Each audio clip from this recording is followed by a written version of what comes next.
I pledge allegiance to the flag of the United States of America and to the republic for which it stands, one nation, under God, indivisible, with liberty and justice for all. I believe the first order of business and the only order of business is the economic development update on the town hall and code enforcement. Thank you. Are you leading this? Yeah, I'll lead the... Okay. I didn't get to hear Chair myself. recognizes. Thanks, Commissioner and Burns, or Chairman Burns and Commissioners. You know, as we, obviously, the things that we work on for the Economic Development Advisory Board generally are those things that have been put together through the Council Strategic Plan.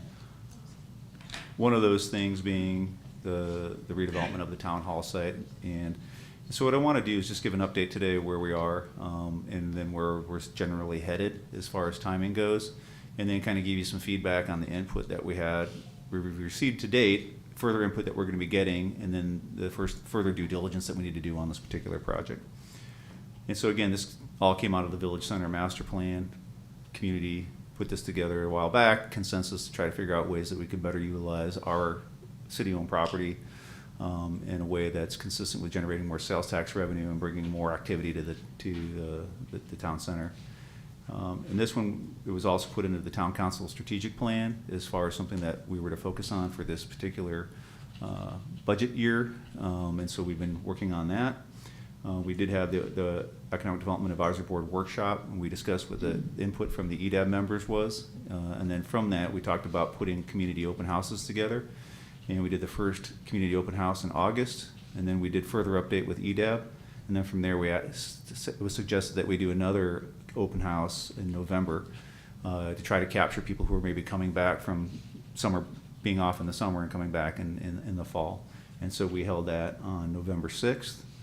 You can see the level of participants that we think we generally had at each one of those. Probably about 65 participants in the first one, about 15 participants came to the second one, which is interesting because you think it'd be flopped the other way, right? But it seems like a lot of people maybe who were already interested in this came to the first one, and maybe are, and we did see some people who were in the first meeting come to the second meeting as well. And then we did a town council update as well of what was going on and the feedback from the first meeting. And one of the interesting things we got in discussion on that was just, you know, where we are in the process and what the outcome is. And really at this point, the town council reaffirmed and committed that they really want us to make sure that we run through all the due diligence on this particular site and get to a place where the town council can make a decision based on a lot of factors, including input from the community, the type of use that we want to see there, the type of revenue we can generate, what it's going to cost if we were to relocate town hall, what those space needs are, and really start put together that due diligence to bring something back that would go to the Economic Development Advisory Board for a recommendation, and then potentially to a council for a council decision on moving forward with the redevelopment of the site, which has a whole host of things which we'll get into later as well. And so you can kind of look at what the next steps are would be to do continued business and property owner outreach. And so that's one of the other things we do is we're working with trying to get the same input that we've asked residents. Now we're going to talk to some of the business owners and the property owners that would be impacted by that. A lot of this information actually is going to come through the work that Amy and Heather are doing as well, because they're already communicating. And so we're getting information and feedback on that, as well as we'll get their thoughts probably on what they think we should be doing with this particular piece of property as well. And then we'll have to look at the financial needs, the space or the financials of the project, the space needs, what we would need for a building, and then do a real estate evaluation. I know there's been concerns with cost for construction, and cost for construction has gone up significantly since we started looking at this a couple years ago. But the value of existing buildings has stayed relatively flat. And so those are the things that we just need to evaluate. But space needs will help drive what type of building or what building size would potentially work. And then we look at around and see, really through the limited opportunities we have, what we possibly could, you know, preference would be to purchase and own something. Some people had mentioned maybe we even look at leasing. I don't know if that's the best strategy, but we'll evaluate all of these factors to try to come to get as much information as we can to make the best decision. And then again, that would then come through a report. We would, again, do the EDAB review and look at a recommendation and then go to town council for consideration. And that consideration isn't to consider a project. We're not going to approve a project at the time. We're considering now getting into that process, which we would be some type of RFP or some type of competitive or development process. The notifications that we did for the outreach to date to bring people to the community open houses, we sent email blasts, Carefree Next Week, the Carefree Connection. There were specific emails that went out for Town Hall. It was on our website, and we've announced it at council meetings. So there was significant outreach that could be made on our end to try to make this information available for people to be able to participate. We did, to know that we were doing the open houses. At the open house, we had 3 different stations. One station was just to talk about the project in general. The next station was to talk about the types of uses people would like to see, and then the other station was to talk about potential design and the look and feel of what somebody would want for that particular location. Myself and Madison were at the station that dealt with just the project overview, and so what we did here was just kind of put together, as part of this as well, we also had input cards that people could fill out, and the idea of that was just to kind of get input and survey what people's thoughts were on each of these 3 different stations. And I think some of you actually participated in that process to provide that feedback as well. And then those cards also not only were provided at those events, but some of the council members, I think, encouraged people to go fill out the cards. In Madison, I think all the way through November, we allowed people to be able to submit information in at the town hall. So there was a spot in the town hall and the lobby where people could fill out that information and drop it off as well. And then those cards were also put together with just information and input that we received just in general from the conversations we had at each one of those stations. And so, just conferring back with some of the folks that participated in the process, you get a feel and flavor for what they heard and the input that they received from some of the residents, as well as people just talking about that with the staff members in general. And here you can say that there's, in general, people are in favor of doing the project. I think it was pretty, and I'll go back up here. When we did the open houses, it was right around 70% of the folks felt that this was the right thing to do, was to just do the evaluation and follow through and see if there's something that can get done on this particular site. What did the other 30% think? So there was kind of a question on there: is this worthwhile, or should we just keep it as town hall kind of thing? And so it came out pretty overwhelming to move forward. And it's not to say to do something; it was more about making. Yes, we agree that we should evaluate the site. Right. Yeah. And so as we go through again, looking at all of these things and what those concerns are, obviously we talked about some of this already, the costs in the current economy. I think there's some people who are wondering if this is the right time. Is there a better time to do this? What kind of retailers are you going to get at this moment? Potentially be looking at that. But I can also say in a down economy, that could be a great time. If we wanted to look to buy a building, and maybe it's an opportunity for us to buy something, or maybe construction costs go down. So there's a lot of things that we just needed to look at. And then one thing that was really important was to maintain control over development. That was one of the things in this last one that people were really, really skeptical of, because, and I heard it a lot, look at the hotel, we don't want, we want to make sure that whatever gets done on this site, we have 100% control. And that is actually the beauty of this particular site. And it's not just control of what we can get built there today, but it's control over time, which we can control through some type of development agreement process. And so that would be something, as we looked forward through and evaluated, when we do the final report, we'll talk about that and the mechanisms that we can use that would allow us to get the assurances that we need. So that's going to be part of the decision-making process. There's some people who are saying, we've got some vacant spaces. Maybe when we look at priorities, we should prioritize those things and put this on the back burner. It's when you're looking at the totality of doing the investment, it's not a linear process. It has to be something that we do, where we're looking at a lot of different things, and they'll be in different stages of their maturation. So, from a resource perspective, I think we're fine where we're at working on this right now. And then I guess there's interest in maximizing the overall site value and revenue. We included Sunshine Way in this process. Nobody had a problem with elimination of Sunshine, that I heard, with eliminating Sunshine Way from a traffic standpoint and everything else, and they actually saw it as a value to be able to try to do something better there. And there were some folks, and I know Commissioner Hardy has brought up, maybe we could look at how parking plays as a part of this, where we could actually look at the totality of the development on the site and maybe use a little bit of it to help with some of the parking elsewhere as well. So, when we look at the total lot coverage we can get, maybe we don't put 10,000 feet there, maybe it's 5,000 feet, and we could utilize the rest for, maybe some parking. So those are the things that we'll think about when we also consider this, is the total lot coverages and the type of development, and then the parking requirements would be how they meet the needs for that development, but also maybe could help offset some of the parking needs for the town center altogether. And then there was a request for a comprehensive financial review. And one of the things that actually I got an email from one of our residents who talked about how we did the stakeholder group for, for the signage, that maybe when we get into the financial analysis of this, that maybe we can bring a couple financial minds in from the community to take another, an outside look at that. That's not my decision. That'll be a council decision, just like the signage was, but I'm not opposed to doing anything like that. As long as we know it's something that is singularly focused on solving that task, and we put time frames to getting the analysis completed. And again, purchasing or leasing, I think, is more preferred right now than building, and I think everybody feels that it'd just be very expensive to build something. And we need to make sure we do a need study for the space. That's obvious. And so those are the general things there. And obviously, having higher-end architectural, aesthetics is going to be extremely important here.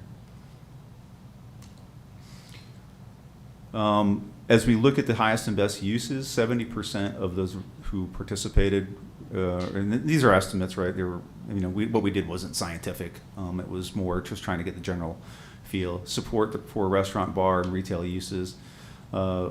Then there was additional people beyond that. 15% really wanted to have some kind of community space, and then another 15% kind of other, looking at maybe a potential, it's okay to have some office use there. Some folks, I think, even were along the idea that you could have town hall and maybe some retail there, so have some kind of mixed use in that respect. So that's something that we can consider as well, because maybe it's more cost effective to maybe have a restaurant in town hall and then have parking. So just better utilize the site. So that's something we'll take a look at as well. And then there was no very limited support for any kind of residential mixed use as a component to this. And then the other preference is for independent businesses to fall along the lines of kind of like the Carefree. But it's interesting is that as we talk about that and you start looking down at these suggested concepts and brands, these are all recognizable franchise brands or unique boutique brands to Arizona. Fox Restaurants, Soul Cafe, that owner has 5 different restaurants, and they're all similar in pattern, but they have a similar aesthetic to them, or kind of quality and name recognition. And one of the things that came through all of this is that people think this could be a really good anchor type destination restaurant, but without being a Chili's. So does that make sense? So they don't want national chains, but they want Trader Joe's. Yeah, that was I one get of the that. ones that everybody wants a Trader Joe's in the Everybody community. wants Trader Joe's. Yeah, and so is this the Chick-fil-A most ideal location? Trader and- Joe's wouldn't. And In-N-Out. It's not even big enough for a Trader Other than Joe's. those, Yeah. yeah. So, but it's just the idea, and just to kind of give a flavor of what people wanted here. It's interesting just to kind of see as a litmus test. The mayor and I actually went down to the Soul Cafe and actually spoke to the GM there, and submitted some information just to try to see what kind of interest there would be from a group like that, right? And we'll kind of see how that plays out. Oh, it's time to close the visitor center. That's how I remember. That's how I remind myself. So you did tell? to the owner of Soul's Cafe? We talked to the general manager at the Soul Cafe who put the information into the owner who, Gauge your level of interest? yeah, and so they're going to follow back up with us. Oh, so they haven't said anything? Yeah, we haven't had any community. They're opening up a brand new place in South Scottsdale right now, and they said they're extremely busy with getting that launched.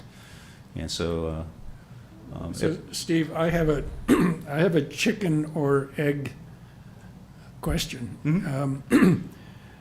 Do we make that lot more, more desirable to a possible tenant if we raise the building, level it, and then say, here's a beautiful lot, come in and build a building? Do we do that first, or do we leave it as it is and then try to get somebody to come in and build and say to them, well, we're not going to level the property and because we're using it, but if you're interested and you're willing to get the ball rolling with us, then we'll prepare the property for you. So I'm not sure which makes sense from the standpoint of going out and soliciting possible tenants or landlords for this property. Which one comes first? yeah, so that's a good question, actually. And the answer is right now I don't know, because we really need to kind of see what's out there and start doing just the real estate analysis. And part of this is going to be fluid. I mean, if all of a sudden a great building became available and it was a great price, you know, the town may just say, hey, let's just buy that and do exactly what you're talking about. Let's just put the plan together to just make the move, and let's get that site cleared off and make it more attractive for somebody to come in. That could be the way to go. I'm not saying that is the way we're going to go, but this is why we just need to keep, it's a continuous evaluation, and it is very fluid at this time. You know, at some point, you know, if you're going to contract with a developer, you have to be able to deliver the site, which means you got to move off of it. And so I've actually talked to one developer who said, hey, I'll just figure that out, and that's the time we were talking about potentially building something.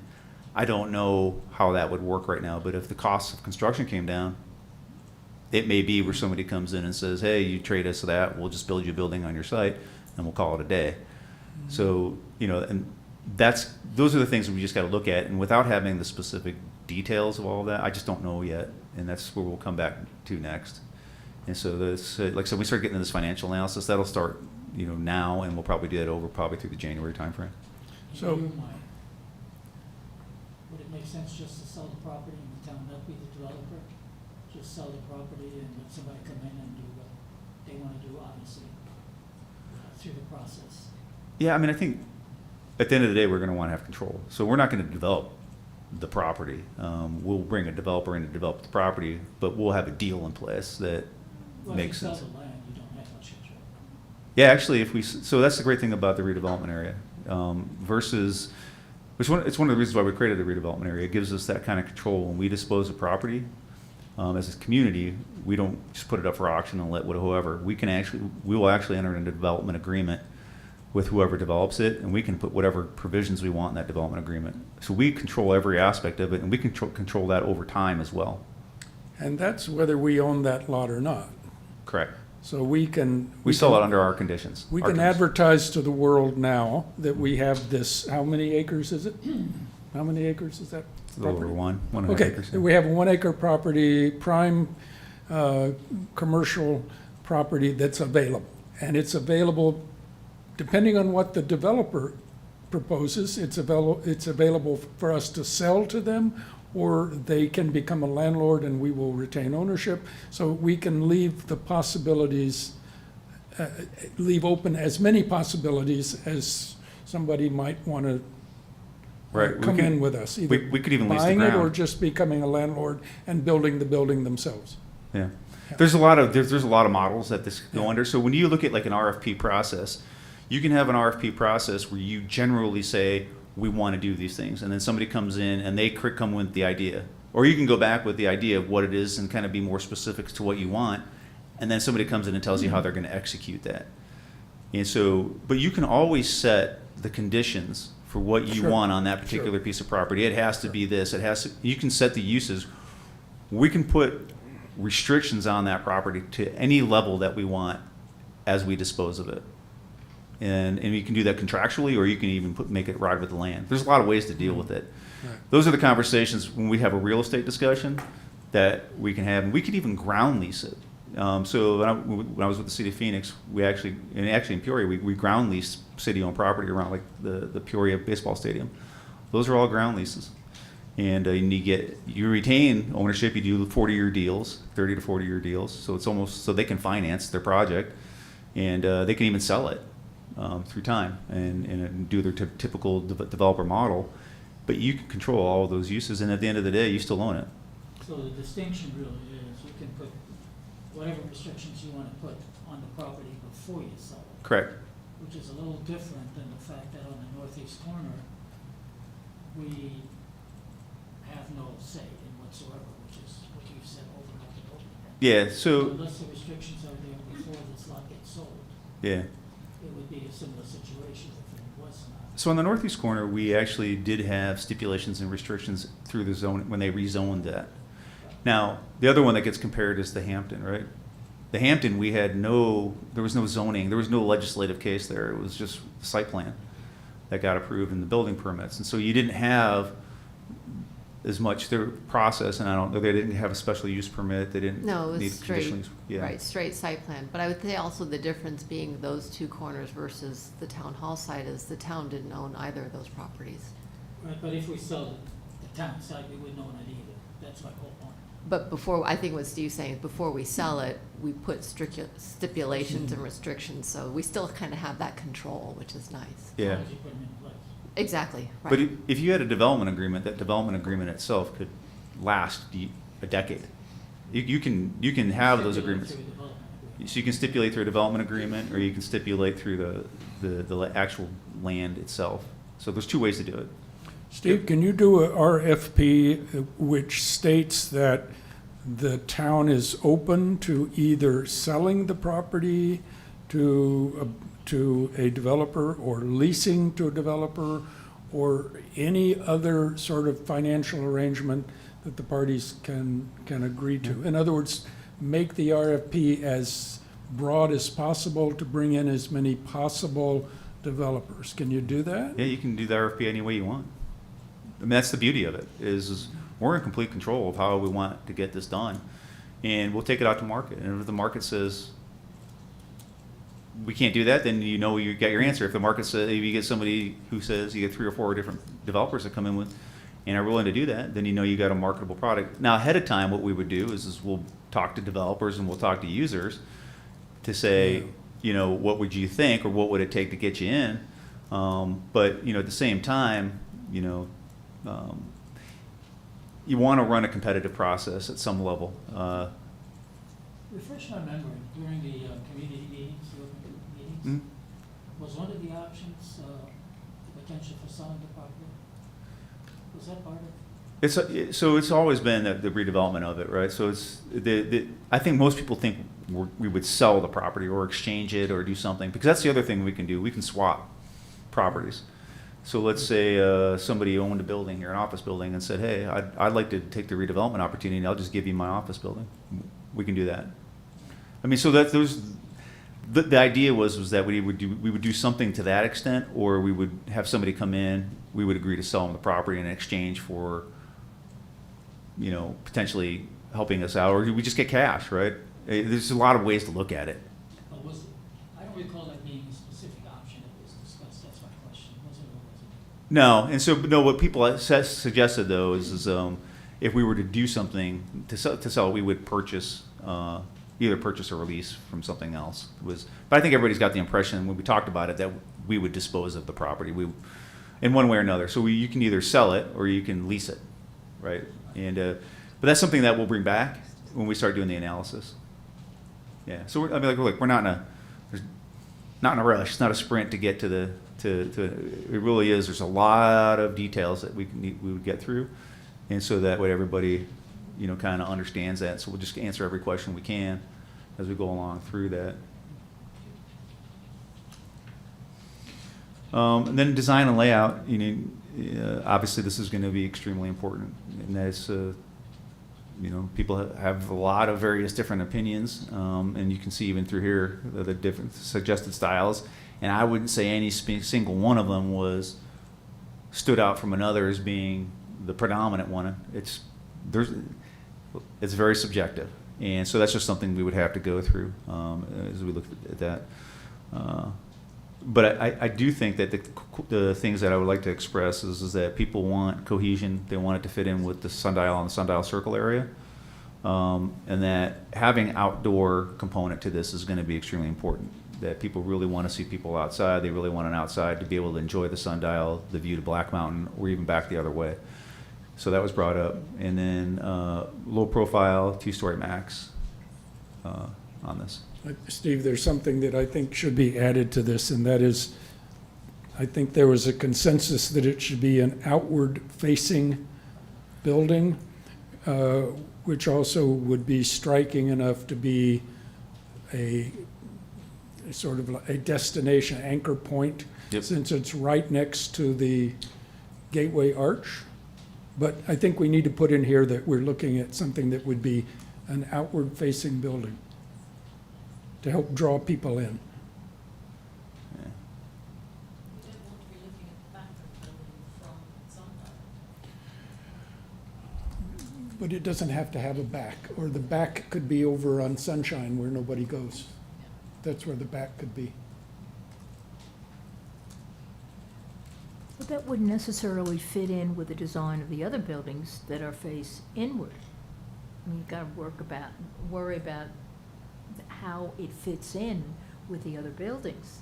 I think the idea was that you need people, you're gonna have a lot of people on Cave Creek driving by, and you need a building that's attractive that's gonna draw them in. Does this work? Four-sided architecture facing Cave Creek Road was one of the things that was brought up. You're right. So we'll make sure that's in the presentation, and I appreciate that. And so I think that there was this feeling that you could see and feel. And when we're looking at the rest of Easy Street actually was intended to have this view from Cave Creek Road to some extent. And so when you look, there was actually the signage and the original signage, and some of some of the buildings even have access from the alleyways, not just to go back and throw the trash away, but it really was supposed to be this kind of walk-in, walk-out area like that, and to have that kind of exposure. So when you look at like what Grinding Gears did to put the patio back there, they really wanted to get that exposure. And for those businesses, it's great if there's ways to have the exposure. So the more exposure we're giving visually from Cave Creek Road back is going to actually help out to letting people know that there's stuff there. And that was brought up by a lot of people that did. So I'm glad you brought that up, so I wanted to include it in there. And then this is really the next step. So I'm just taking the last 4 items that were on there from the first slide that I showed you. And then once we get the council consideration, let's say if council chooses to move forward to do something, this is generally what would need to happen after that. We'd have to look at an RFP draft, identify all the town hall options. This is where now the rubber meets the road. We're doing review and recommendations, and then kind of move through all these processes. So it's not there's a ton of work that gets done after this, just to get after we get the decision of yes, let's figure out moving forward, and this is the right time to do it.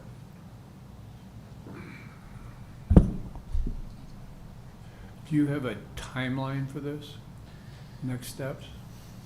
Yeah, so what I'd like to do is, we got to get to the financial stuff ASAP, and so if it is something where we need to expand to a stakeholder, look at the financials and the real estate, is actually going to add some time to it. But I can try to do something ahead of time, bring that back, and then maybe if we want to have additional analysis or a look at that, we can do it after that. So my goal would try to get you guys something back. I don't know, January would be really aggressive, but I could get something back by February for sure. What would you bring, what would you bring back by February? Yeah, so what I can do now is look at since we know what the types of uses that we want to look at, I can then go back and do the analysis based on how much retail we can develop on that site, whether it's restaurant, bar, and whatever retail mix we could get into that. And then I can look at the various different lot coverages. And then from there, I can derive, generally speaking, what the types of revenues we'd look at. And then I can do an analysis on, really what can we sell the building for, what's our property worth. And then then I can also look at what it would cost to potentially build a building, and then also what the cost would be to potentially purchase something. And so I can start to generally look at all of those things and provide that information for us to be able to start to do that analysis. And then hopefully within that, we can do some level of what the space needs for the town would be. I would suggest that we hold off on that until, I don't regard those two public meetings as being dispositive. And I would hold back until we get a report from our market positioning people, because this is kind of folded into their charge, isn't it? Yep. Yeah. To some extent? To some extent, yeah. So they actually provided me their draft report today. They wanted us to, Madison and I, to comment on that. So we'll kind of comment back on that of what the expectations are from you guys. And then hopefully we'll have something to deliver on that in January. Okay. But that might drive, to your point, that might drive some of what we're doing here, so. Right. Well, I guess I'm a little concerned that based on those two public meetings, that we've drawn boundaries on what we're gonna consider. Not higher than 2 stories, outward facing. There's nothing in here about an arts venue, for example. I don't know where that would get explored, but I'm a little bit concerned about that. I mean, it would seem to me that maybe looking at space needs real estate evaluation for what the town hall needs to be. Right. But holding back on, you almost have to assume some kind of development to do what you were talking about with that site, right? Yeah, so I was gonna do the evaluation based on the information we have, but you could come back with some different info, but I would say that in my conversations with existing property owners and businesses on Easy Street, it seems to be at this point consistent with these results here.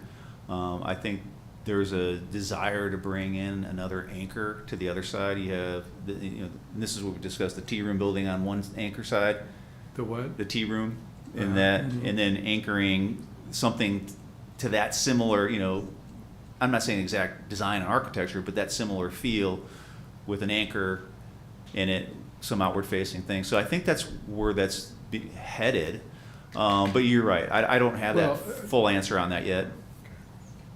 And you think this is possible by February? If we can get the information in January from the consultant, yes, February is definitely doable. Because it's the second Tuesday. This would be not a The first Tuesday, report, no. but the financial space needs, real estate. Yeah, and it'll be high level as far as, we're not going to come in and hire a space analyst to do all that potentially, but we'll look at a high level what those needs potentially would be.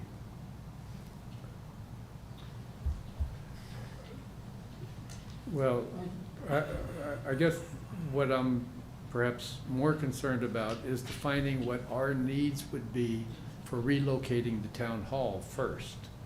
Because that's something, it seems to me, you can work on, and you're not leaving that necessarily to the imagination of a developer. Developing this spot, I think that you ought to be reticent about chasing that or costing out that, because your imagination is not their imagination, and you're not going to be bidding. Right. So I would reserve doing an analysis on that, but getting a lot more involved in how many square feet do we need, where the location, what existing buildings might fit that, what are the locations on that, and leave this site out, because I think that depending upon what some of those uses are, That's exactly what we're going to do. Yeah, so when I talk about the real estate, it's looking at the town hall real estate. Like, what are we going to do from a real estate perspective to relocate town hall? So if I wasn't clear on that, I okay, apologize. Yeah. not to develop the site, not Right. to, Yeah, so I need to worry look at about- what those real estate, so we got to start understanding what the real estate environment would allow us to do with the town hall. with the town hall. Yeah, so we got limits there, and so that's going to be a big consideration for Okay. whether we can even move forward at all, right? That helps me a lot. Yep. Knowing the cost of what it's gonna take for us to go from A to B, the town, Yeah. and then once we have that metric, then we can evaluate whatever is being proposed Yep. through an RFP for that site. So if you're going that direction, yeah, I don't have any problem with you Yep. chasing that. That's the direction we're heading. Okay. Yep. So, Steve, maybe let me just see if I can reframe it so that I understand it. It seems to me there's something of a consensus that town hall offices should be relocated. And then the question is, where? Is there available space in town that can be leased? If not, does the town consider building something?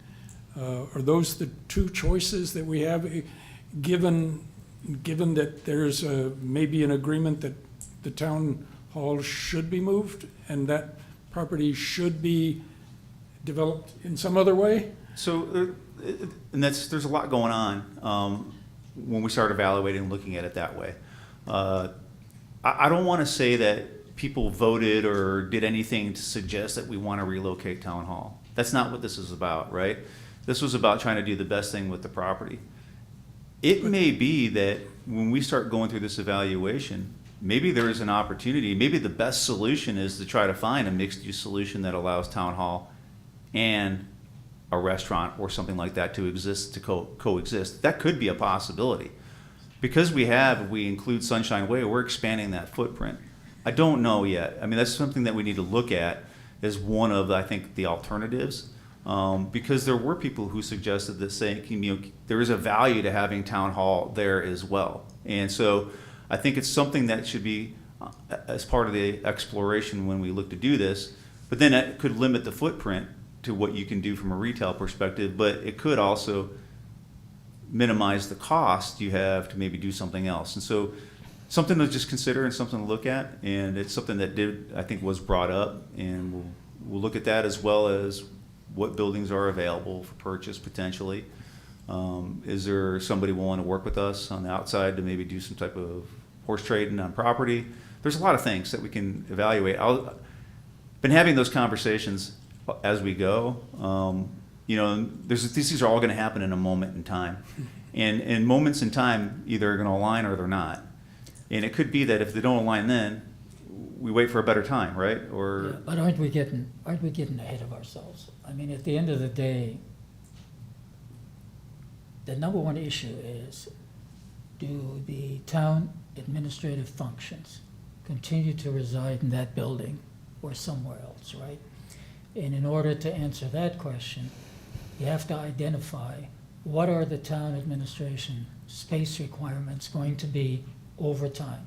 yeah, Because it's not just a window within the current time. Yeah. You gotta look at 3-5 years down the road. correct.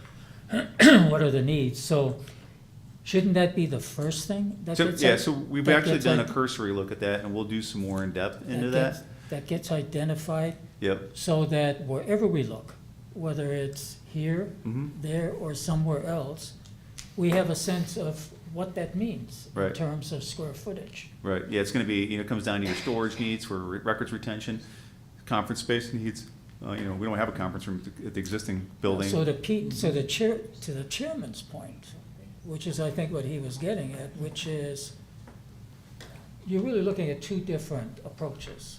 One is, what do we need for the town hall going forward? Right, And if that means we have to move the town hall from its current site, then question number two becomes, what do we do with that site correct, after we've moved it?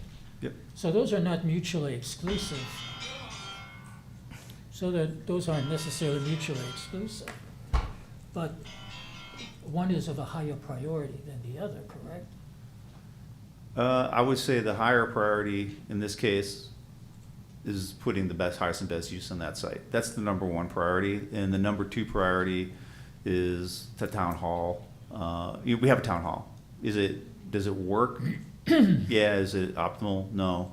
Is there a way to make it optimally work? Yes. And should we focus on what is that optimal? How do we optimize that space? To your point, not just for today, but for the future needs of the town.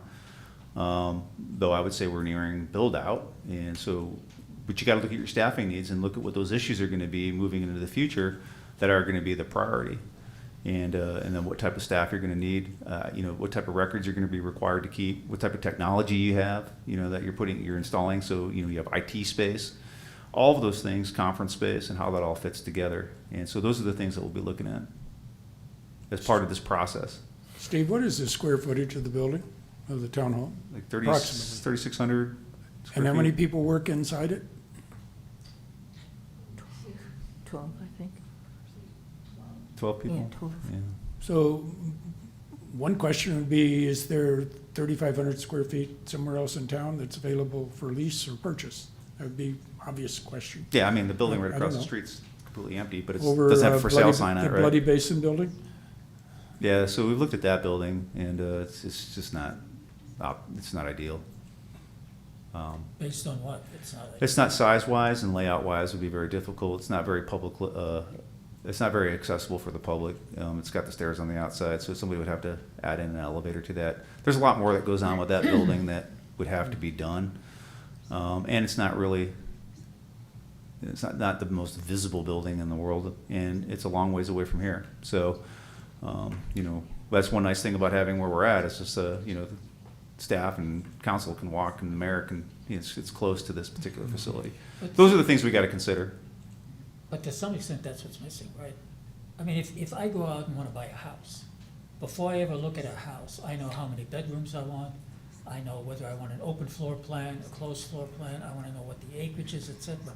I don't see any of the criteria, at least that I've seen, maybe others have seen it, what it is that we're looking for in terms of Yeah, a new that's town administration space, not a building, the space. right. And what are those particular criteria? Yeah, that's part of the next step. Right now, we're just looking at what potentially people would like to see there, getting people's ideas and thoughts on things, and then. But again, we're getting ahead of ourselves, because you're saying what people potentially would like to see there. What if you're, by putting these criteria together, what if the decision is, we keep it there, Yeah. right? Yeah. So, which comes first? It goes back to his comment about the chicken and the egg. Yeah, you know, I've done this a lot, and this is the process I would walk through. I think this is the way to go about it, is to see what people's excitement level is or interest level is to move the needle. This is what people have asked us to do. We're gonna have to have space needs. You're gonna figure that out. This wasn't about moving town hall. This was not an administrative request from the plan. This was a request for redevelopment from the plan. And so nobody said, hey, town hall is insufficient, you need to go find a new town hall. This was, hey, that site needs to potentially be something else, and that's, I think, the place to start. And so obviously what those space needs are is gonna be an important function of that. The why leads us back to that people wanna see something there that's of a better and higher quality use for the community than it's being used for today. But there's also the trade-off of saying beyond the physical space that's needed for the town hall and for the employees, what is the accessibility for the resident that is of value? And that's a much harder piece to measure, but can't be ignored. It's not simply looking for 3,700 square feet. It's 3,700 square feet that serves the functions and the needs of the town and its administration. Correct. So we're faced with a really interesting challenge, which in many ways is very positive. The town hall is in a perfect location for the public and for people who use it. It sits on probably a very valuable piece of real estate, which maybe could be developed and produce a lot of revenue for the town. But moving the town hall would require the expenditure of a large amount of either rental expense, which we now don't have, or some millions of dollars to build a new building, which we probably don't want to spend. So in some ways, leaving things exactly the way they are until somebody comes along and says, I have an amazing plan to build a Trump ballroom on that piece of property, smaller size, of course, Trump ballroom. And until that happens, maybe we do nothing. And that's not for us to decide today. That's for you guys to recommend when all the information comes in and for our council to decide. That's their decision. They've asked us to follow through on the due diligence all the way through, so they have all the best information to be able to make that decision. And that's what we're tasked with doing. And that's what I'm going to treat. I'm going to do my best job to see through and involve you all to be able to, along those lines, be able to provide the information that we're going to need to help them make the best decision possible. And it could be we decide to do nothing at that time. We don't have no idea what the economy is going to be like in 6 months.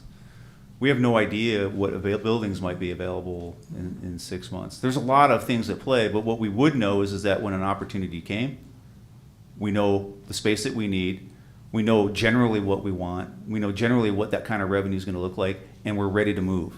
If you wait until then, you're going through a 2-year process, and you're going to lose whatever great opportunity walks through the door. You just got to get prepared and in ready to pull the trigger. You know, when you're buying a house, you get your money in order, you get your pre-financing, you do all the due diligence. You gotta look what you're looking for first. Yeah. Let me ask you another question. When do you anticipate having a draft RFP? But that's, again, the draft RFP would be based on the decision that the council makes, whether or not they even want to move that direction. So to his point, they may come back and say, you know what, the best thing for us to do right now is to sit tight. So the timelines are all fluid. That's what I'm hearing. Yeah. The timelines are fluid. It's fluid, but what we're going to do is we're going to get through and we're going to vet this a little bit further through the process, because there has been interest from the outside development community to want to do something. There has been interest from the community to want to have more restaurants. There has been an interest from the council to try to figure out ways to generate revenue. And so it would be foolish for us to not do whatever we can to try to do the best due diligence we can. Okay, let's wrap this up, but our takeaway from this is that February, March, I'm giving you a little slide there. Thank you. February or March, we're looking at a rough Yep. financial estimate, space needs estimate, Yep. and potential locations, either existing or vacant. Not that we're locking into them, but Right. just so that we have some context of what it's going to take to move town hall. Correct. And I've already talked to one contractor who gave me some information on what it would cost to build here, and it's not cheap. It's twice as much as it was a year and a half ago. And so we'll just try to get as much as the best real-time information that we have. Can you Okay. share what they're coming back with on a square foot basis? I don't have to do the math on this per square foot, but we're probably looking something like right around $4 million. And Okay. it used to be 1.5 to 2 million, and so construction materials are just through the roof right now. Okay, unless there's somebody that's got to put their 2 cents in on this topic, I'm prepared to move to the next topic. Yes. Okay. Thank you. Close Thank you. that and open code enforcement. So this is Stacy's baby. Just kidding. So as part of the council strategic plan, there was an idea. There was 2 components to it. It was looking at code enforcement as a policy, but also looking at, making sure that we're following through on specific complaints that people had started bringing up as related to code issues, then as well as use issues for zoning ordinance. And so, it was on my agenda to try to have some kind of policy together, and I was on my front end trying to work and identify all the different issues that we were facing, and working with the various different staff members and trying, as an economic development guy, getting as far as I could, and thankfully Stacy, who's an internal to the process, started to realize that there were a lot of issues that were at play. And she kind of picked up the ball and really coordinated the staff members who are really involved in code enforcement, including herself, who manages the ordinance as a zoning administrator, as well as our new code enforcement officer, who's fairly new, and then as well as having a new building safety director. So those 3 things have really kind of come together, and it's made it a little bit easier. And when it comes to any kind of enforcement, it's really based around resources. 10,000 people are going to speed today. Not everyone's going to get a ticket. Doesn't mean that there aren't cops out there trying to enforce the speed. It just means that they're limited in resources, and that's how it plays out here. And so, but this group has been asked to look at its resources and try to maximize those resources to be able to, take these issues that people have brought up as being key enough to be as part of our strategic plan. And so, and again, it starts with making sure that we have safe buildings and proper uses, as well as a quality built environment, whether it's the signage or, you know, signs that are spread out, or making sure that, you know, that people maintain their buildings properly, whatever it is, use parking spaces properly. And then again, as we talk about policy, I just want to make it clear that the town code and its zoning ordinance, that is the policy. And I get it, it's confusing for people and it's a lot to go look through. And so when we're talking about building a policy, this is us being able to take a narrative of what it is we do and how we do those things and make it in an easy and digestible format, but as well as making sure that we've gained consensus is that we are serious about doing these things. And in some cases, this stuff is not easy. Nobody likes taking anybody to court, but here we are. In situations where that was how these things played out. What I will say is that, you know, this was citizen driven from a lot of these cases. There were a lot of complaints regarding certain specific uses, and but we also heard from residents that came up and said, hey, we want you to do the zoning enforcement, but we want it to make sure that's fair and equitable across the board.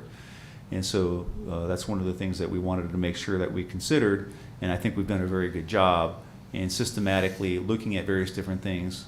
As we looked at feather banners, everybody had to deal with feather banners exactly the same. And you get the, well, what about so-and-so? Well, so-and-so got the letter too. And so-and-so got this, and so-and-so had so much time. And how about you forget about thinking about so-and-so and think about your own business? And because we are doing this equitably across the board. I will say that in doing this on the front end, before we even got into any kind of administrative part of this, I would have been asked to go out and try to solve these things without going, you know, are there things that we can do on the front end? And some people responded really well to saying, hey, I didn't realize that was an issue, but you're right. And they just took care of business and did those things. And so others, it was just saying, hey, if there's ways we can deal with this, let's deal with it. But if you don't, I'm just letting you know that we're going to be going through an administrative process to start looking at this. And a lot of it's complaint driven. As well as we also have inspections that get done by our fire department, and they notice a lot of this stuff too. So things that aren't in compliance with, you know, the code as far as internally, and fire code, and building safety code. So those are things that we had to look at. What I will say is that we went through the process. One of the issues is just identifying what these issues are and how you can deal with those things, and specifically as it relates to the fire code. How do you get somebody to comply, or how do you even know that, or what are the hammers that you can use? And one of the things that we've realized is that through this process, you know, our business licensing wasn't necessarily, it could have been done better. And that's what happens. You're a small town and you're growing, and there were things that weren't maybe being processed the way we were doing it, and making sure that what somebody puts down on their business license actually is allowable by the code for the zoning ordinance. Those are the things that we just wanted to make sure we were buttoning up as the process goes. So when we talk about bringing a policy into place, it's easy to say we're just going to have a policy that follows code, but at the same time, there's procedure that you have to do. And in my world, if you say you're going to do something, you just got to do it, right? You got to follow through. And in the world of enforcement, you got to do that. Otherwise, it looks unfair. And so I just wanted to kind of go, you know, again, it's a touchy subject, but I know everybody feels from a leadership perspective that this is the right thing to do until it gets ugly. I appreciate that there has been support as we get into these ugly phases, that there's continuance to say, hey, it's just what we need to do. And so again, the last thing is making sure that we follow through. And it's not just on our end. It's, you know, politically we need to make sure that we follow through and stick to our guns and make sure that this remains an important thing for the community. With that, let Stacy fill in the blanks of whatever I just missed, but she could give you a little bit more detail. The blanks are very small at Yeah, this no, point. she's got a lot of detail going on here. That's all right. And this is where I take the baton. No, thank you, Steve. No, I appreciate the introduction. And there is a lot that was behind where we are today with how we approach code enforcement. Not that it's changed. It's been interesting, I would say, in my 11 years here, how the magnitude of violations has built, and we seem to have more things to deal with than we did, at least in the recent past. And, you know, Steve's focus is typically on sort of that commercial side of enforcement, but there's two sides. There's the residential side of what we do as well. And so what exactly are we enforcing? So we're enforcing the zoning ordinance. And it's true, the zoning ordinance, interestingly, was, again, before my time, violations are criminal offenses. And it's kind of an interesting statement if you think about that, because a lot of what's in zoning is how things look and how things develop and how things are used. And so that was established that that's an important value to reinforce in terms of that. Can I just ask a Code. question about that? You may. A side lot setback, 20 feet or whatever it is. Okay. So if I'm 15 feet, that's a criminal violation? Well, that's a The general. the That's 20 not a foot yes. is- That's not a yes or no kind of question. Okay, but So the if 20-foot is a zoning ordinance requirement. let me give you an example. So because it's not, you know, that's what's interesting, that all of this is black and white, but it's not black and white. A lot of it's very gray. And that's part of my job, is to sometimes make a lot of these interpretations. But an example, we had a case at one time where somebody built a storage shed in the setbacks, no permits. So yes, so to resolve that, the owner tried to go through a variance process, you know, to see if there was a way that there was some interpretation of our codes that would have allowed that shed to be there. It was denied. So yes, so if they never took down that shed, that would be an illegal shed, and the violation would be, well, actually the violation would be work without a permit, but also due to the fact that, yes, there's a structure in the side yard setback. So, Out of But you- interest sake, how long can you go to jail or prison or whatever? well, they're for class one criminal- misdemeanors. What? Class one misdemeanors, so a Okay. fine of 2,500. So it's not a civil violation, it's zoning is a criminal violation. Right, so again, I mean, there's kind of layers to it, correct? So I would say that if you have a structure in the setback, is that a code violation? No, because we have buildings that were built before our incorporation. So if your home sits in a setback, that doesn't mean that the town's coming over in case somebody didn't like that to write you Yeah, a but citation. that's not, I'm not talking about a legal non-conforming use. That Okay. was, I'm Right. talking about somebody built a Yeah. house Mm-hmm, so, and moved it 5 feet into the setback. mhm. They're criminally, and, Well, but we give them the ability to remedy it before we, Well- I'm just, well, again, so the complexity to that is the fact that likely the structure was built without a permit. That's really at the heart of the violation, because if there was a permit in place, staff, both the building department, the planning department, would review for compliance with our zoning requirements. So we would make a comment that says, you are proposing your addition in the side yard setback, move it. You know, so it's, again, so it's not black and white, but I mean, if it happens intentionally without, that's why we have permits Wow. and processes in place so that we we're have. presiding over a criminal code here. Well, Whoa. Well, I would say this, Chairman Burns, and I think this is an important point to be made. I understand that side of it. The same can be said for somebody puts up a temporary banner for their permanent sign for their business, and should that be okay? It's not. It's against the town's zoning ordinance, and so it is a criminal offense. And so, but if we're a sales tax centric community, and the idea of being an appealing community in the sense of our retail restaurant, we want to have vital and beautiful looking businesses, and businesses that don't look like they're kind of here for today and gone tomorrow, like they're a costume shop during Halloween. And so I believe that those are important matters, whether they're criminal or civil. I would say in the criminal sense that it's affecting the community worldwide. If we're trying to lure in as much sales tax revenues as possible, these are the values that were established in the zoning ordinance that Yeah, play into that. don't misunderstand me. I'm No, not objecting to it. I just I'm wanted to make that statement because no, I agree. I'm just I- kind of amazed by it, to Exactly, be well, honest and with it you. does, I understand, it does sound harsh, but at the same time, there is a reason, because compliance really goes back to the community values and the sustenance of the community. And I'm glad that you brought that up, because I think there is that perception of, I can't believe that this is such a, such an incredible violation, and how has this gone to the level that it's gone to? And it's like, Stacy, well, so let me yeah. ask you a general question. Okay. On the previous slide, it said opportunity for compliance, right? mhm, right. So let's assume for the moment that there is a violation. Mhm. What is the process for the violator Right. to have the opportunity to comply Okay. before he gets thrown in jail? Right. I promise to get to that, because that's all part of this presentation. So I just want to make, unless the information that I want to just run through, I'll go quickly, and it's some that Steve has already said, so.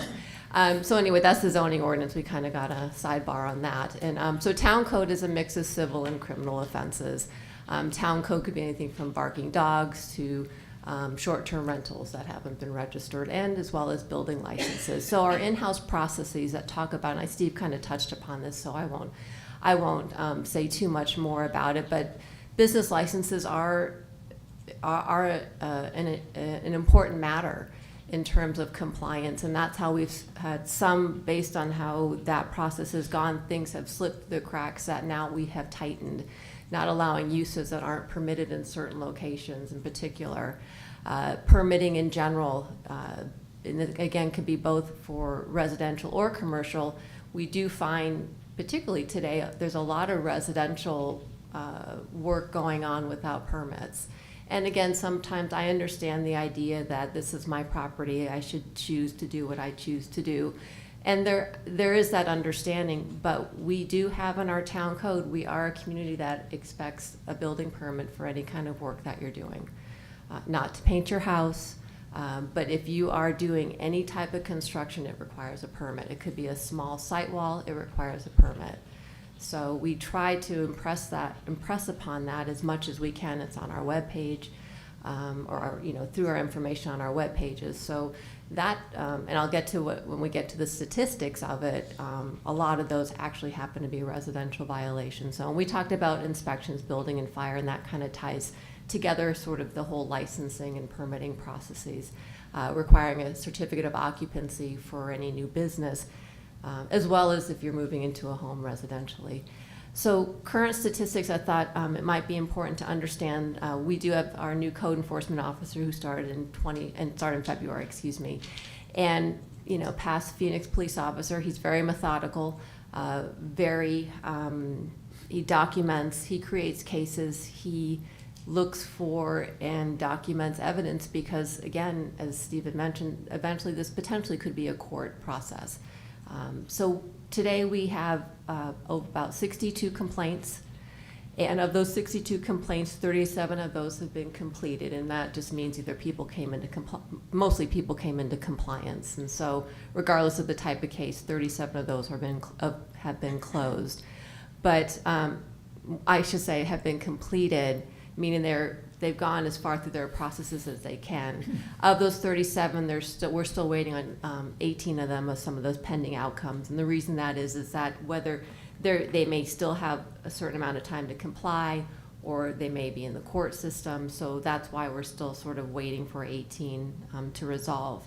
Now, red tags are the ones that are more residential related. Our building official may be driving, doing his inspections, and see other work going on, and so what he has is the ability to stop that work and require the permit, require that developer or builder, to come in and get a permit. So we've got 6 of those going on. If they don't do that, those then bump up to an actual code enforcement case.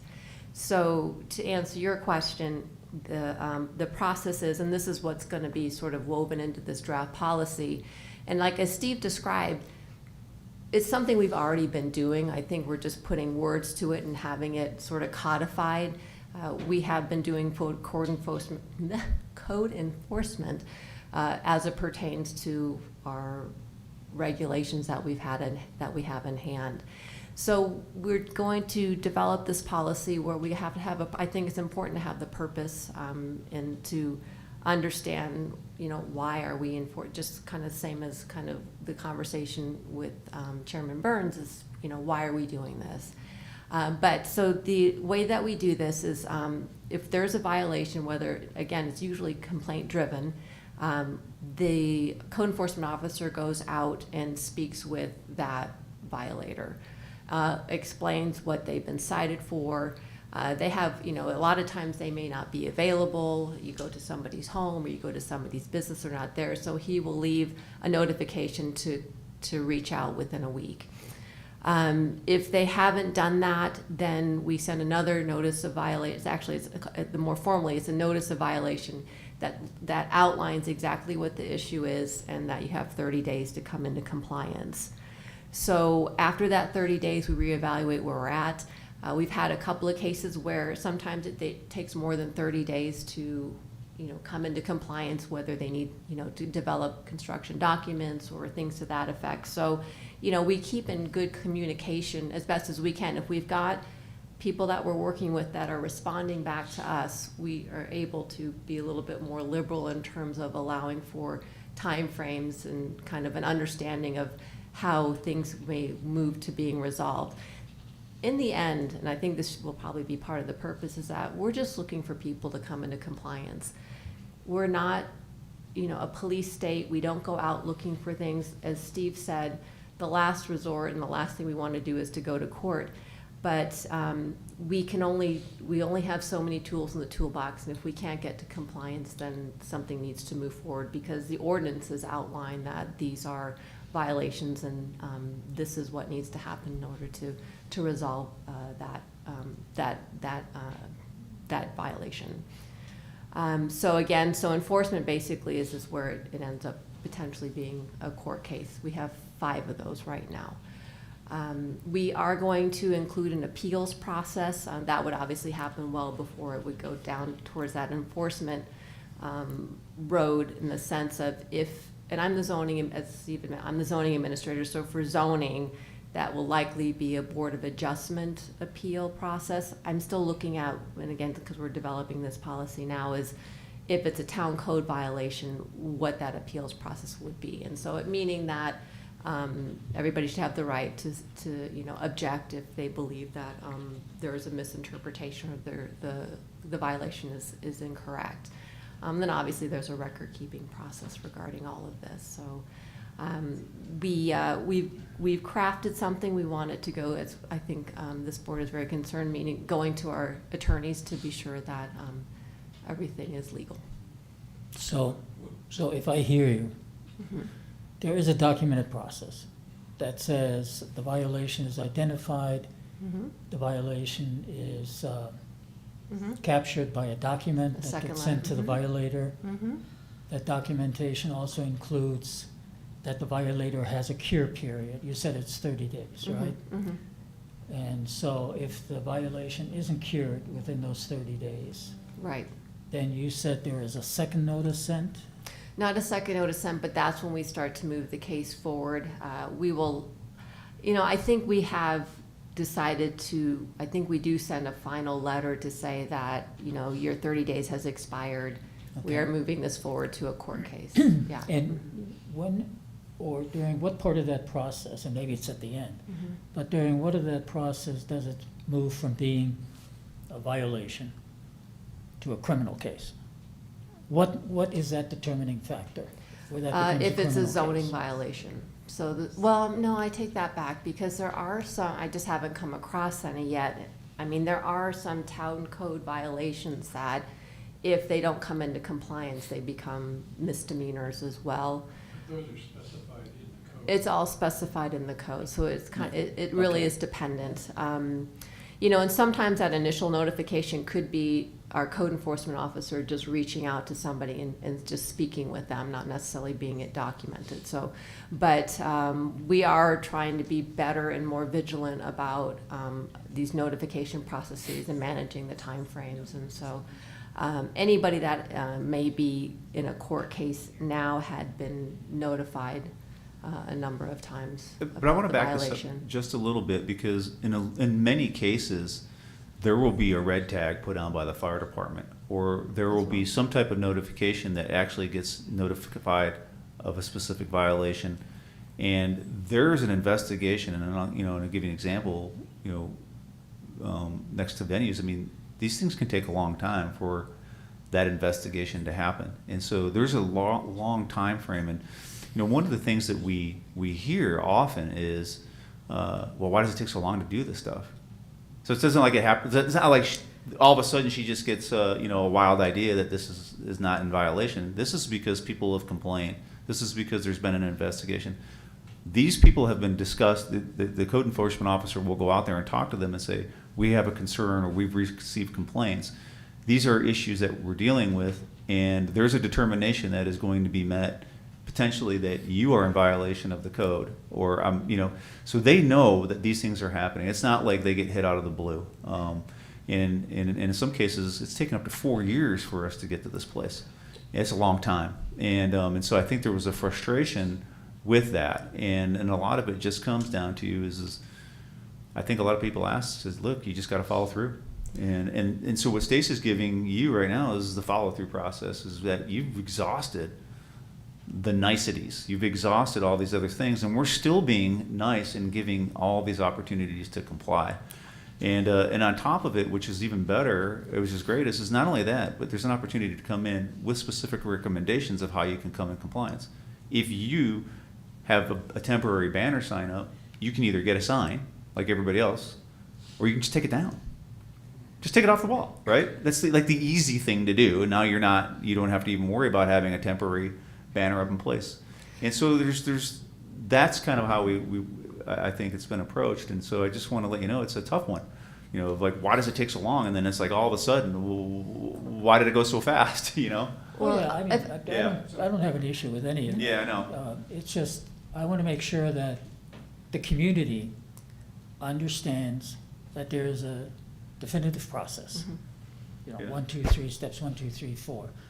And that gets communicated Right. so that everybody's working off the same page. That's all. And that's the whole heart of having the policy. But I do want to clarify, though, that we did have a transition from one code enforcement officer to the one that we have now, and each of them sort of approaches these things in different ways.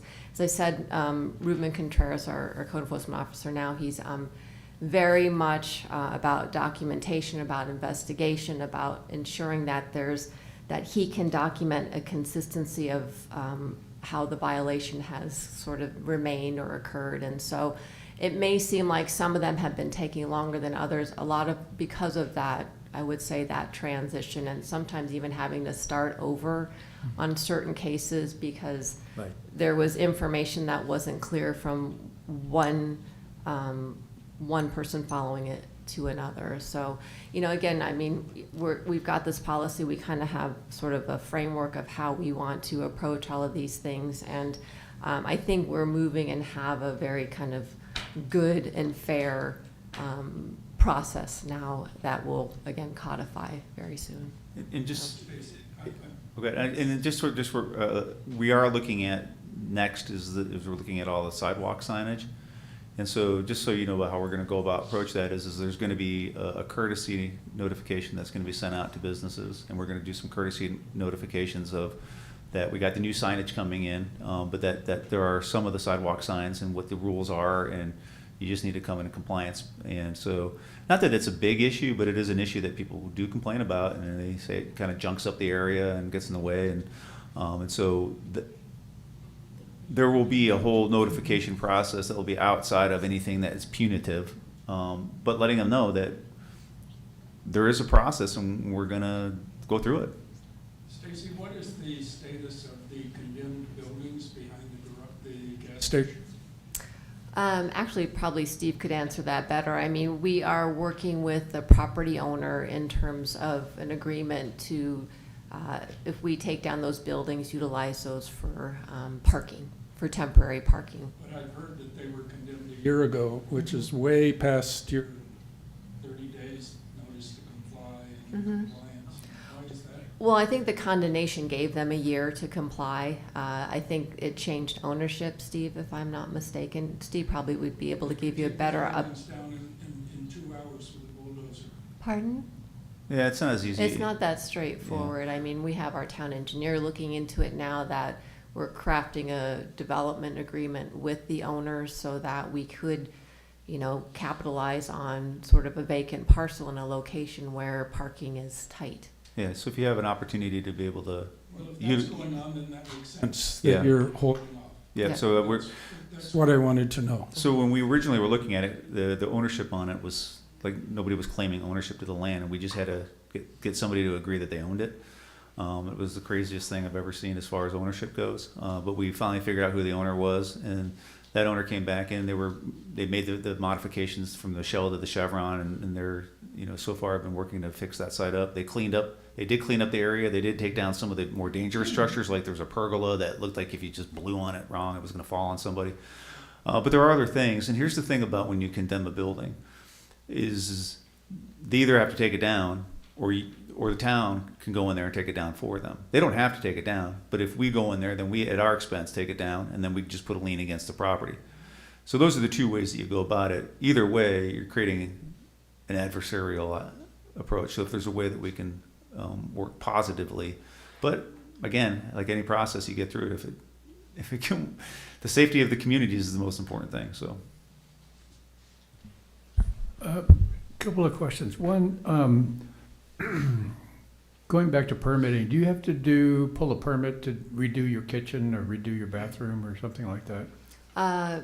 Interior to a residential? If there's electrical, yes. Again, it's never black and white, but Okay. I think it depends upon the scope of work. But I would generally say yes. Most people who are doing interior remodels are usually going beyond, you know, changing countertops, or they're usually doing electrical work, plumbing work, things to that effect. So I would Okay. say yes. Okay. Second question is that there were 62 complaints in 2025, 37 have been completed. That means there are 25 out. Just give me a flavor for what the status of those are. I mean, have they gotten a letter, or are we still investigating? They're sort of all over the place. I would say that, so 37 are completed. Again, 37 have been completed from start to finish, still sort of understanding if either, you know, there's still some time left. If they're in court, Or if they're in court, or if they there's have still time remedy. left on that Right. sort of compliance window. Right. Of the 25, again, I think they're just, they're sort of in that kind of process of, they could either be between the initial notice? notice to the notice, you know, creating the notice of Okay. violation. So- For example, we have a lighting violation that, once again, you know, it's kind of a back and forth. There's days they comply, there's days they don't comply. So trying to then determine where, you know, where we're at, and just say we need to just move this forward. So they're kind of in. So, and you said that we had a change in code enforcement officers.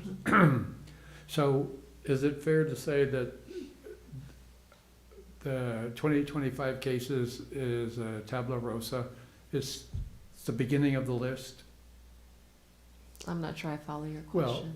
were there any carryover violations from the old code enforcement Mhm. officer to the new? There were a few, yes, but I would say most of these Or are newer initiated? cases. Yes, Okay. correct. Yeah. So I guess then my question is, we're rapidly running to the end of 2025.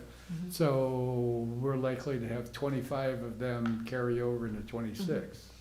Right. I mean, I just gave you that No, time frame just so you know, but you know, I don't know if we're kind of, you just got to keep moving on them until they're completed one way or the other. Right, and I guess I'm just wondering whether that kind of information in terms of new complaints, existing backlog, how many have been worked off, whether that would be a piece of valuable data for Mhm. either the council or us to be receiving Right. at least quarterly, just so that Okay. we have some Happy to. idea of what's Right. going on. No, I'd be happy to, and I apologize. I wish I could say more. Our code enforcement officer has been Yeah. out, so, That's- but I that- agree. That's Yeah. fine, just so that we have Mhm. some sense of what's going on. And then I guess the last question that I have is, you're stating this is a draft policy. When is it likely to actually be written up, and what would be the process for adoption Right. in terms of, so it moves from draft to policy? It's been drafted. It's been sent to our Attorney. attorneys. Okay, So, you don't I have to think say after anymore. no, I think after this meeting, you know, we might tweak a few more things, but I think the best process is to come back to EDAB, show you the draft. If there's anything that you feel that we need to incorporate, change, modify, discuss, I'd like to do that with you. And then ultimately, it would then go to the town council to adopt. So I she think means I think- January. What? She'll have it to you in January. I'm sorry, I didn't. January is when she'll have it to you. Yeah. No, she won't. I think it's marvelous that we're moving forward with I this, so agree. that everybody understands the rules, and that we keep kind of an eye on this, because some of these things get out of hand from time to time. Is that I have- conclude? That's all I have. Is there from the another? conversation, but Just a question on the short-term rental agreement that we helped to draft.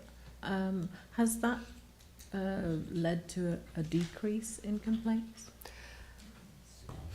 I have not heard of any recent short-term rental complaints. I think what we need to discuss, again, the code enforcement officer manages that permitting process as well, is to ensure that all that we've identified have actually submitted for and have licenses to operate. And so, again, it's a large task. I think there's opportunities with the software that we have to utilize their services so that we can try to make notice to as many operators as we have, because that's income that the town receives. Will the final code enforcement policy, will that have any kind of a fee schedule attached to it? No. I mean, it's just a general, it really is a policy just to describe exactly why we're doing what we're doing, and to just codify or put in writing everything that we've discussed this evening, and generally speaking, in terms Is of the. there a graduated fee schedule in terms of, you know, all violations aren't equal, some are worse than others? Some are worse than others. I mean, they're either defined as civil cases or civil offenses or criminal offenses. So the way that it is it depends upon the type of violation, right? But once it's been documented, the way that our ordinance is written is that every day out of compliance is a day of violation. So, You better pull that permit. Yeah, no kidding. So to answer your question, no, there won't be a fee schedule associated with it. I think what you're maybe asking me is how it translates from an existing complaint maybe to a court case, and what the how the violations are determined and quantified. And so we have been working with the town's prosecutor, Manny Bustamante, and so I will speak with him and be sure that maybe, I think what you're asking is how those cases or how those violations are quantified, I think is what you're Yeah. asking me. Yeah, But- that's but kind of it's- what I'm getting at. But it's Yeah. not like a, you know, when you get your ticket for speeding, and then you look in there and it's got all these violations with different charges and costs. It doesn't have anything like. Yeah, I know. I'm just for the public. It's not like that. It's really Some based are, around. yeah, it does, it does carry over as much as if you don't come into compliance, right? So, but it depends upon the type of violation, and it depends upon when the code enforcement officer has documented his observations. Sure. I think there was then the age-old question of when.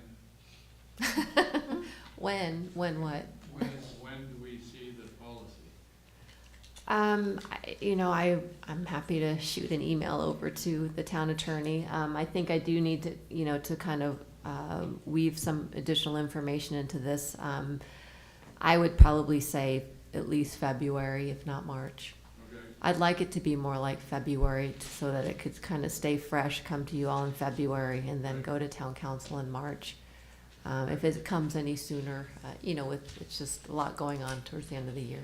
So. And we'll coordinate these two items because if we're going to be doing these around the same time frame, that's a lot. And so we'll just make sure that we manage that schedule to be the most productive for our time. Okay, does that conclude your? That does conclude my presentation. Any other business? Take a motion. Second. All in favor, say aye. Aye. Those opposed, say no. Ayes appear to have it, do have it, so ordered. Meeting adjourned. Nice job. Happy holidays. To everyone, yes. Didn't you feel it?